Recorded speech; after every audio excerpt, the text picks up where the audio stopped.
Je me suis garé dans mon allée après 2 semaines d'absence, épuisé par le vol de nuit depuis Nice. Ma mère avait été victime d'un AVC, et j'étais resté à son chevet pendant le pire.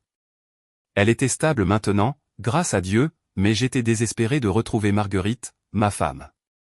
Elle souffre de la maladie d'Alzheimer précoce, et 2 semaines loin d'elle m'avaient semblé une éternité. La maison était sombre. Cela m'a paru étrange. Il n'était que 20 heures, et Marguerite laissait d'habitude les lumières du salon allumées. J'ai attrapé ma valise dans le coffre et me suis dirigé vers la porte d'entrée, cherchant mes clés à tâtons. C'est là que je l'ai entendu, un bruit sourd et faible, rythmé et désespéré, venant de quelque part à l'intérieur de la maison. Mon cœur s'est arrêté. J'ai enfoncé la clé dans la serrure et j'ai fait irruption. Le son était plus clair maintenant. Quelqu'un frappait sur quelque chose, et il y avait une voix étouffée, rauque et faible. Cela venait d'en bas, de la cave. J'ai laissé tomber ma valise et j'ai couru vers la porte de la cave. Elle était verrouillée de l'extérieur, cadenassée avec un lourd cadenas que je n'avais jamais vu auparavant. Le bruit sourd est devenu plus fort, plus frénétique. « Marguerite !» ai-je crié, mes mains tremblantes tandis que je cherchais quelque chose pour briser le cadenas. Un cri est venu de l'autre côté, faible, désespéré. Ma femme, j'ai couru au garage, j'ai attrapé un pied de biche et j'ai arraché ce cadenas en 3 violents coups. La porte s'est ouverte et l'odeur m'a frappé en premier. Urine, sueur et quelque chose d'aigre. J'ai allumé la lumière et j'ai failli m'effondrer. Marguerite était au bas des escaliers, sale, tremblante. Sa chemise de nuit était tachée et déchirée. Son visage était émacié, ses lèvres gercées et saignantes. Elle a levé les yeux vers moi avec un regard qui ne m'a d'abord pas tout à fait reconnu, la confusion et la terreur se mélangeant sur son visage. Alain. Sa voix s'est brisée. Est-ce vraiment toi? Je suis descendu ces escaliers en quelques secondes, la serrant dans mes bras. Elle ne pesait presque rien. Depuis combien de temps était-elle ici sans nourriture, sans eau? Je suis là, mon cœur. Je suis là. Je te tiens. Je l'ai portée à l'étage, l'esprit en pleine course. Qui a fait ça? Comment est-ce arrivé? Je l'ai allongée sur le canapé et j'ai pris mon téléphone, composant le 17 avec des doigts tremblants. Pendant que je donnais notre adresse à l'opérateur, j'ai regardé autour de la maison. Tout semblait différent. Des meubles avaient été déplacés. Il y avait des cartons empilés dans un coin que je n'avais jamais vu auparavant. Le pilulier de Marguerite avait disparu du comptoir de la cuisine. Les urgentistes sont arrivés en quelques minutes.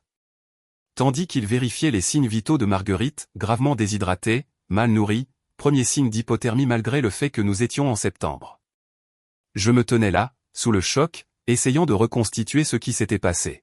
« Monsieur, quand avez-vous vu votre femme pour la dernière fois ?» demanda l'un des urgentistes. « Il y a 2 semaines, je l'ai laissée avec notre fille. Sophie était censée rester avec elle pendant que j'étais à Nice. Ma mère a eu un AVC et je. » Ma voix s'est brisée. « Sophie a fait ça ?» L'urgentiste a échangé un regard avec sa partenaire, mais n'a rien dit. Ils ont chargé Marguerite sur un brancard. J'ai roulé avec elle dans l'ambulance, lui tenant la main, lui chuchotant qu'elle était en sécurité maintenant, que j'étais désolé. Tellement désolé de l'avoir laissée. À l'hôpital Édouard Herriot, ils l'ont admise immédiatement. Une infirmière m'a pris à part pendant que les médecins travaillaient. « Monsieur Dubois, je dois vous demander, votre femme a-t-elle été enfermée dans cette cave pendant les 2 semaines entières de votre absence ?» La question m'a frappé comme un train de marchandises. 14 jours. Ma Marguerite piégée dans cette cave froide et sombre pendant 14 jours. Je ne sais pas, ai-je murmuré. Je l'ai juste trouvée comme ça. Un policier est arrivé 1 heure plus tard. Son nom était commissaire Roussel, de la brigade de protection des mineurs et des personnes vulnérables de la police nationale de Lyon. Oui, il existe réellement une unité spécialisée pour cela. Je me suis assis dans la salle d'attente de l'hôpital et lui ai tout raconté. Je suis Alain Dubois. J'ai 65 ans, retraité d'une carrière d'ingénieur en bâtiment. Ma femme Marguerite a 63 ans. Elle a été diagnostiquée avec la maladie d'Alzheimer précoce il y a 2 ans. Cela progresse lentement, mais elle peut encore faire la plupart des choses avec des rappels et une routine. Elle sait qui je suis. Elle connaît notre fille. Elle est juste parfois confuse, oublie où elle a mis les choses, perd la notion du temps. Notre fille, Sophie, a 38 ans. Elle est expert comptable diplômée dans un cabinet de taille moyenne à La Défense, à Paris. Elle a épousé Marc il y a 3 ans. Marc se dit consultant en affaires, mais je n'ai jamais été très clair sur ce qu'il fait réellement. Il parle toujours de crypto-monnaie, de NFT, de sources de revenus passifs. Je ne l'ai jamais aimé, si je suis honnête. Mais Sophie semblait heureuse, et c'est ce qui importait. Il y a 2 semaines, ma mère à Nice a eu un AVC. Ma sœur m'a appelé en panique à 3 heures du matin. J'ai réservé le premier vol. Sophie s'est immédiatement portée volontaire pour rester avec Marguerite pendant mon absence. « Papa, ne t'inquiète de rien », avait-elle dit. « Je vais m'occuper de maman. Toi, concentre-toi sur mamie. » J'étais reconnaissant, soulagé même. Sophie connaissait les routines de sa mère, savait où étaient tous les médicaments, savait comment gérer la confusion et le syndrome vespéral qui accompagne la maladie. J'appelais tous les jours depuis Nice. Pendant la première semaine, Sophie répondait « Maman va bien, papa. Nous regardons ses émissions préférées. Je m'assure qu'elle mange. Ne t'inquiète pas. » Mais pendant la 2e semaine, les appels sont allés sur la messagerie vocale. Elle envoyait des SMS à la place « Désolé, occupé avec maman. Elle va bien. Je te rappelle plus tard. » Mais elle ne rappelait jamais. J'ai essayé d'appeler Marguerite directement, mais son téléphone allait aussi directement à la messagerie vocale. Je me suis dit que ça allait. Sophie avait la situation sous contrôle. Ma mère avait besoin de moi. Je suis resté à Nice. Le commissaire Roussel a écouté tout cela, prenant des notes. Puis il a posé la question qui m'a glacé le sang. « Monsieur Dubois, pendant ces 2 semaines, avez-vous donné à votre fille une procuration sur les affaires de votre femme ? » Non. Absolument pas. Votre femme a-t-elle signé des documents dont vous ayez connaissance ? Pas que je sache. Pourquoi ? Il a refermé son carnet. Nous devrons enquêter davantage, mais monsieur Dubois, cela semble être plus qu'une simple négligence, nous vous recontacterons. Marguerite est restée à l'hôpital pendant 3 jours. Ils l'ont réhydratée, traitée pour malnutrition et exposition au froid, et ont effectué une batterie de tests. Elle n'arrêtait pas de demander où était Sophie. Où est Sophie ? Elle était juste là. Elle me préparait le déjeuner. Non, mon cœur, elle n'y était pas. Le 2e jour, pendant que Marguerite dormait, je suis rentré à la maison pour regarder plus attentivement. J'avais besoin de comprendre ce qui s'était passé. Ce que j'ai trouvé m'a rendu physiquement malade. La porte de la cave avait été cadenassée de l'extérieur. Il y avait un seau dans le coin. C'est ce que Marguerite avait utilisé comme toilette. Une mince couverture sur le sol en béton.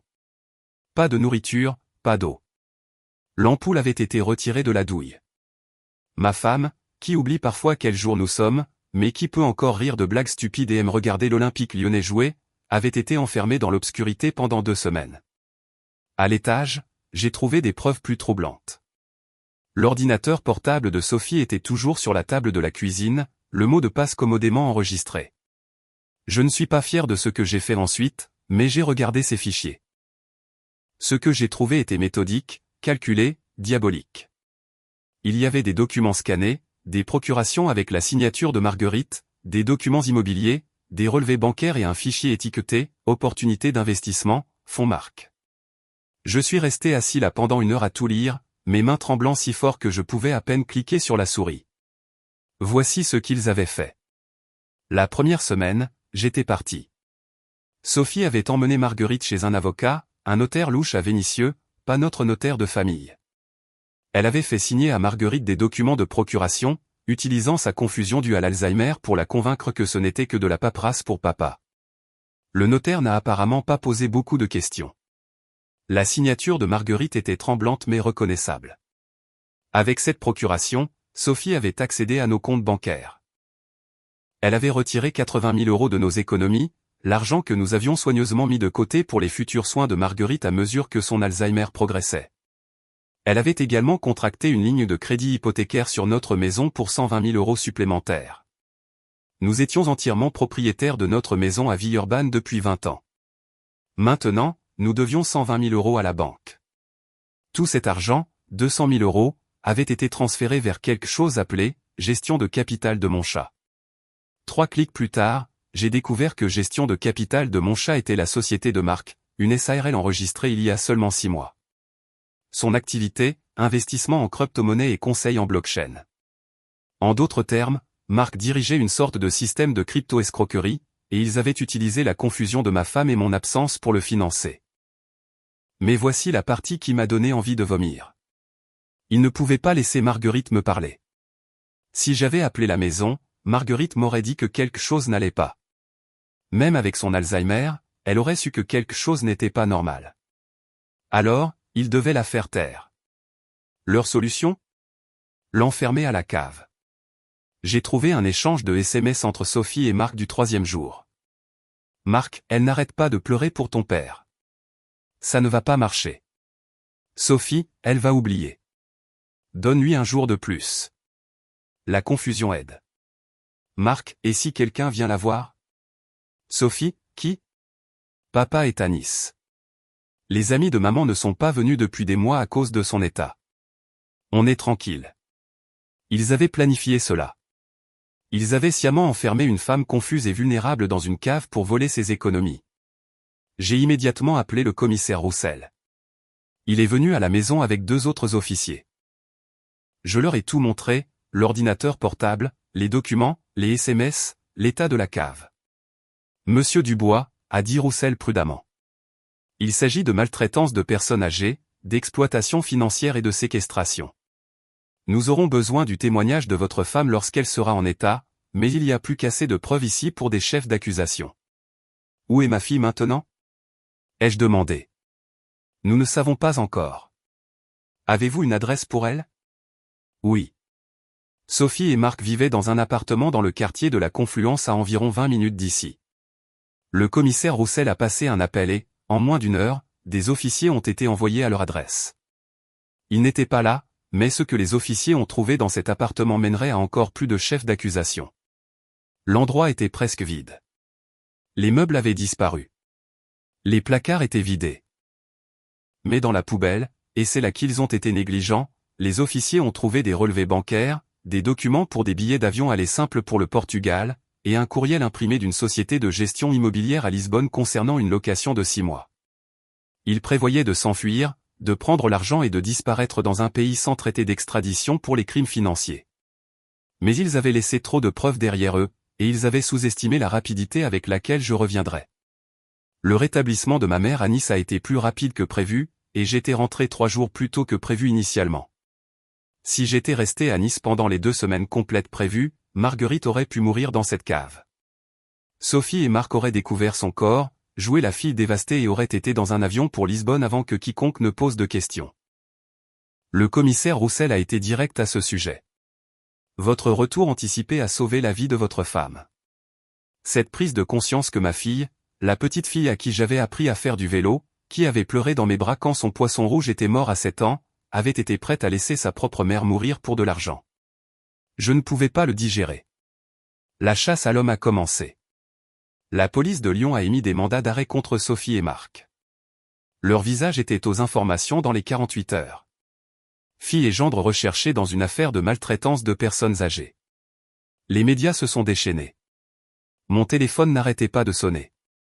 Journalistes, voisins, gens de mon ancien lieu de travail m'appelaient. J'ai tout ignoré. Mon attention était sur Marguerite. Elle est sortie de l'hôpital le 4e jour. Toujours faible, mais se rétablissant physiquement. Mentalement, cependant, elle était confuse. Elle n'arrêtait pas de demander où était Sophie. Est-ce que Sophie vient dîner? Demandait-elle. Non, mon cœur. Pas ce soir. Ai-je fait quelque chose de mal? Pourquoi ne vient-elle pas me voir? Comment expliquer à quelqu'un atteint d'Alzheimer que sa fille est un monstre? Que la femme à qui elle a donné naissance, qu'elle a élevée et aimée l'avait enfermée dans une cave pour la voler. Je ne pouvais pas, alors je lui tenais juste la main et disais, Sophie est occupée en ce moment, mais je suis là. Je ne vais nulle part. Le 6e jour, Sophie et Marc ont été arrêtés à l'aéroport Charles de Gaulle. Ils avaient essayé de monter à bord d'un vol pour Londres, leur première escale, avant de se connecter au Portugal. Les services de la police aux frontières les ont repérés immédiatement. Le commissaire Roussel m'a appelé dans l'heure. Nous les avons. Ils sont en garde à vue. Je n'ai rien ressenti. Aucun soulagement, aucune satisfaction, juste du vide. Les accusations sont tombées comme un coup près. 2 chefs de maltraitance de personnes âgées, 2 chefs d'exploitation financière d'une personne vulnérable, 2 chefs de séquestration, 2 chefs d'escroquerie aggravée et un chef de faux et usage de faux liés aux documents de procuration. Marc faisait face à des accusations supplémentaires liées à son fonds d'investissement, qui s'est avéré être, surprise, une pyramide de Ponzi. Il avait pris de l'argent à au moins 30 autres investisseurs, tous des personnes âgées ou vulnérables, promettant des rendements de 40% sur des transactions de crypto-monnaies qui n'ont jamais réellement eu lieu. Il se contentait de brasser de l'argent, payant les anciens investisseurs avec l'argent des nouveaux. Fraude classique. La procureure de la République chargée de l'affaire, une femme brillante nommée Maître Chen, m'a rencontré une semaine après leur arrestation. Elle a exposé l'affaire en détail. Monsieur Dubois, c'est l'une des affaires de maltraitance de personnes âgées les plus flagrantes que j'ai vues dans ma carrière. La préméditation, l'exploitation de l'état cognitif de votre femme, la dévastation financière qu'ils ont causée. C'est grave. Nous visons les peines maximales. Combien de temps? Ai-je demandé. Maltraitance de personnes âgées avec séquestration combinée à l'exploitation financière. Nous visons 8 à 12 ans pour Sophie, 10 à 15 ans pour Marc en raison des accusations de fraude supplémentaires. Et l'argent, l'expression de Maître Chen s'est adoucie. Cela va être plus difficile. Le fonds de Marc est en faillite. L'argent a disparu, dépensé, déplacé à l'étranger, ou payé aux premiers investisseurs pour maintenir le système en marche. Nous allons poursuivre les ordonnances de restitution, mais je veux que vous soyez réaliste quant à la récupération. En d'autres termes, les 200 000 € avaient disparu. Nos économies, la valeur nette de notre maison, se sont évaporées dans l'escroquerie crypto de Marc. J'ai posé la question qui me hantait. Savait-elle? Sophie, savait-elle que ce que Marc faisait était une fraude? Maître Chen a ouvert le dossier des preuves basées sur les courriels et les SMS que nous avons récupérés. Oui, elle savait. Elle l'a aidé à recruter des investisseurs, y compris 2 de ses collègues de son cabinet d'expertise comptable. Elle a créé de faux états financiers pour le fonds. Elle était une participante active. Ma fille n'était pas une victime du système de son mari. Elle était une co-conspiratrice. L'audience de mise en liberté sous caution a été douloureuse. L'avocat de Sophie a plaidé en faveur de sa libération, en attendant le procès, casier judiciaire vierge, lien avec la communauté, faible risque de fuite malgré l'histoire du Portugal. Le procureur a plaidé le contraire. Risque de fuite évident, destruction de preuves, danger permanent pour Marguerite. Le juge a donné raison au procureur. Libération sous caution refusée. Sophie et Marc resteraient en détention à la maison d'arrêt de Lyon-Corba jusqu'au procès. J'ai assisté à cette audience. Je me suis assis au dernier rang et j'ai regardé ma fille en combinaison orange supplier le juge pour sa libération. Elle a pleuré. Elle s'est excusée. Elle a dit qu'elle avait fait une terrible erreur. Quand elle m'a vu, elle a essayé de m'articuler quelque chose. Papa, s'il te plaît. Je me suis levé et je suis parti. Je ne pouvais pas la regarder. L'affaire pénale a progressé, mais je ne me contentais pas d'attendre la justice des tribunaux seulement. J'ai engagé un avocat, Maître Christophe Valois, un associé d'un cabinet spécialisé en droit des personnes âgées et en litige successoral. Son conseil était clair. Alain, vous avez des motifs pour une action au civil. Poursuivez-les pour tout ce qu'ils ont pris, plus les dommages-intérêts pour ce qu'ils ont fait subir à Marguerite. Même s'ils n'ont pas d'actifs maintenant, ils pourraient en avoir à l'avenir. Héritage, gain, bien. Bloquez tout. J'ai intenté un procès 2 semaines plus tard.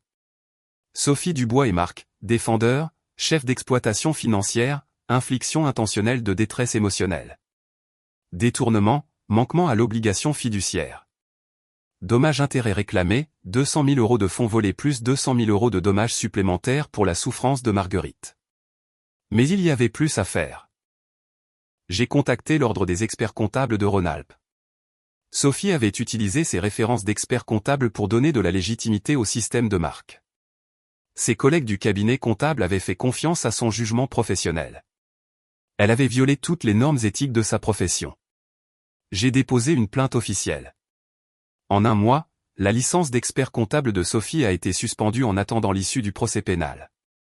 Si elle était reconnue coupable, elle serait radiée définitivement. Elle ne travaillerait plus jamais comme expert comptable. Cela aurait dû être satisfaisant. Ça ne l'a pas été. Cela m'a juste semblé nécessaire. Les mois qui ont suivi ont été flous. Le stress de l'Alzheimer de Marguerite s'aggrave, accélère le déclin cognitif, m'a dit son neurologue. Elle a cessé de demander où était Sophie, ce qui était d'une certaine manière pire que les questions. C'était comme si son cerveau avait effacé sa fille comme mécanisme de protection. J'ai embauché une aide-soignante à temps plein pour aider Marguerite pendant que je m'occupais des procédures judiciaires. Les factures s'accumulaient, frais médicaux, frais d'avocat, les remboursements du crédit hypothécaire que nous n'avions jamais voulu. Nous nous noyions financièrement, et les personnes responsables étaient assises en prison en attendant le procès. L'audience préliminaire a eu lieu en janvier, 5 mois après le sauvetage de Marguerite. J'ai témoigné.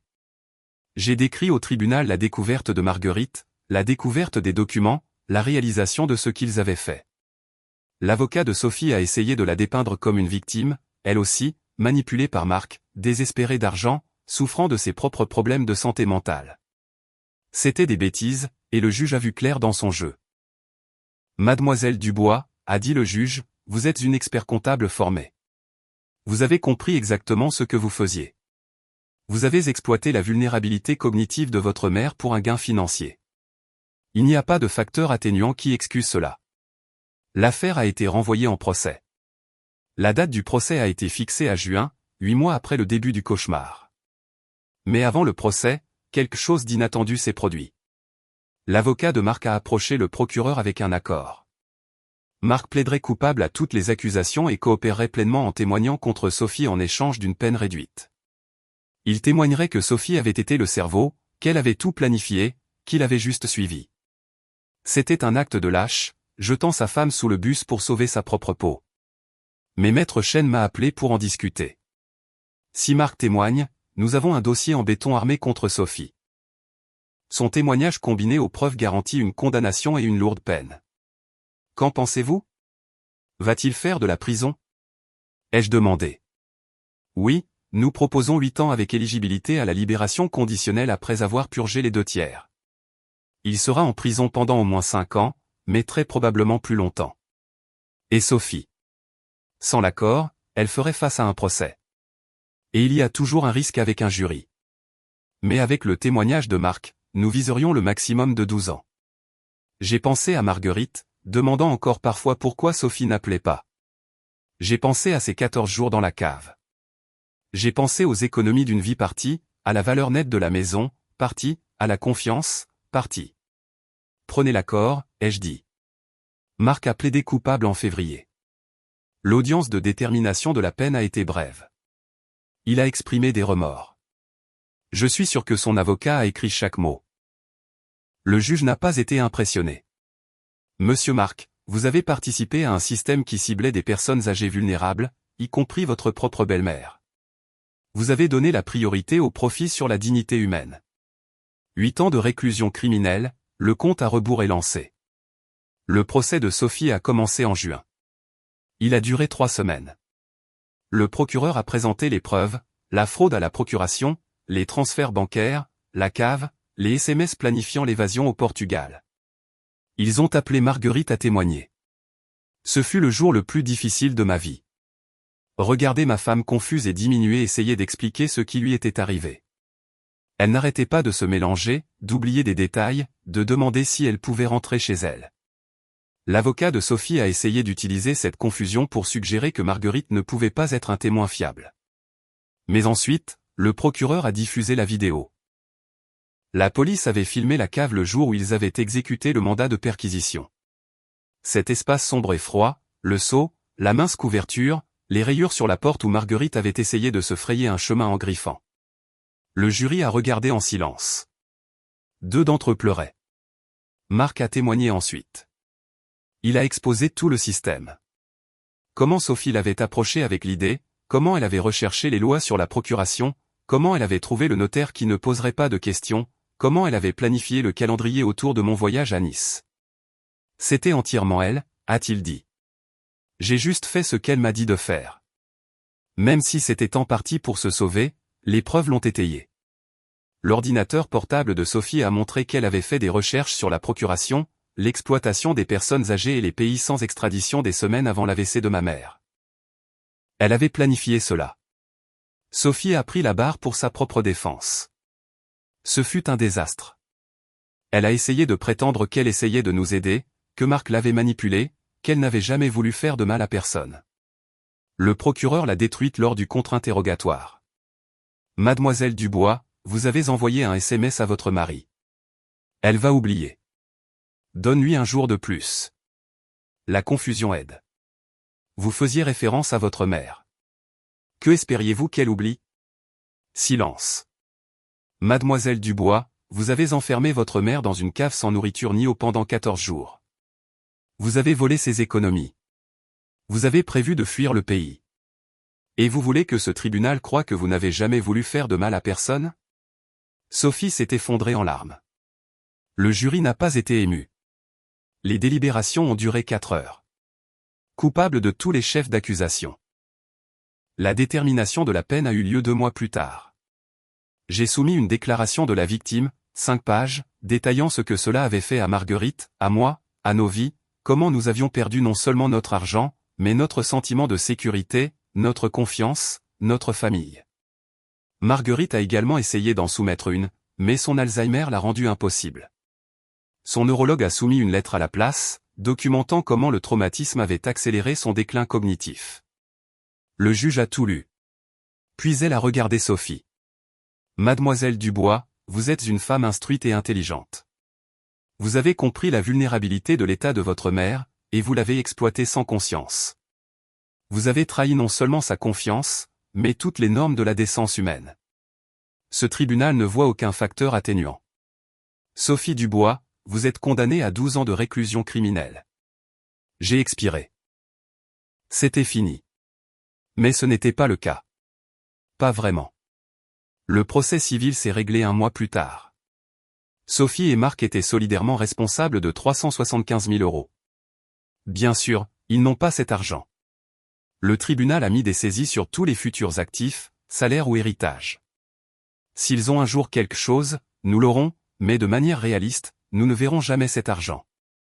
L'ordonnance de restitution de l'affaire pénale dit qu'ils nous doivent 175 000 € plus les intérêts. Encore une fois, bonne chance pour la collecte. La maison. Nous avons réussi à refinancer le crédit hypothécaire dans notre prêt immobilier, mais nous avons maintenant des remboursements pour la première fois en 20 ans. Nous allons payer cela pour le reste de nos vies. Les coûts des soins de Marguerite augmentent à mesure que son Alzheimer progresse. L'assurance en couvre une partie, mais pas tout. J'envisage de vendre la maison d'ici quelques années pour pouvoir me payer une maison de retraite spécialisée. Sophie est à la maison d'arrêt pour femmes de Versailles, à environ 1 heure à l'ouest de Paris. Elle sera éligible à la libération conditionnelle dans 8 ans. Marc est à la maison centrale de Poissy, une prison de sécurité moyenne près de Paris. Son admissibilité à la libération conditionnelle est dans 5 ans. Je ne leur ai pas rendu visite. Je ne leur rendrai pas visite. En ce qui me concerne, je n'ai plus de fille. Les gens me demandent parfois si je regrette d'avoir poursuivi les accusations de manière si agressive. Si j'aurais souhaité essayer de régler ça en famille. Si je pense que 12 ans, c'est trop dur. Voici ce que je leur dis. Sophie a enfermé sa mère confuse et terrifiée dans une cave pendant 2 semaines. Elle a volé tout ce que nous avions économisé pour prendre soin de Marguerite dans ces dernières années. Elle a planifié de laisser Marguerite mourir et de fuir le pays avec l'argent. Elle a fait tout cela sciemment, de manière calculée, sans conscience. 12 ans, ce n'est pas trop dur. C'est de la clémence. Marguerite ne comprend pas où est Sophie. Parfois, elle demande encore. Je lui dis que Sophie est partie pour le travail. C'est plus facile que d'expliquer la vérité à quelqu'un qui n'en se souviendra de toute façon pas. Le mois dernier, Marguerite a oublié qui j'étais pour la première fois. Elle m'a regardé, vraiment regardé, et m'a demandé qui j'étais et ce que je faisais dans sa maison. Cela n'a duré qu'1 heure avant qu'elle ne me reconnaisse à nouveau. Mais ça a commencé, la phase finale. J'y pense parfois, comment Sophie a volé non seulement notre argent, mais notre temps. Le temps qu'il nous restait à Marguerite et moi avant que l'Alzheimer ne la prenne complètement. Nous aurions dû passer ces 2 semaines ensemble. Au lieu de cela, Marguerite les a passés en enfer. C'est ce que je ne peux pas pardonner. L'argent peut être remplacé éventuellement. La maison peut être vendue. Mais ces 14 jours et tous les jours d'après ont été volés par le stress, le traumatisme et la peur. Ceux-là sont partis pour toujours. Alors, non, je ne regrette pas les 12 ans. Je le referai.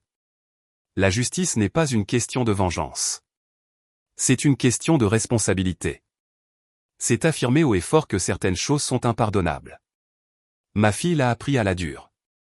J'espère que tous ceux qui regardent cette histoire la prendront à la facile. La confiance de votre famille est sacrée. Brisez-la et ne soyez pas surpris lorsque les conséquences vous briseront en retour. Quant à Marguerite et moi, nous sommes toujours là, toujours en train de nous battre, toujours ensemble. C'est plus que ce que Sophie voulait pour nous, et c'est plus que ce qu'elle aura pendant les 12 prochaines années. Et honnêtement, c'est la seule justice qui compte.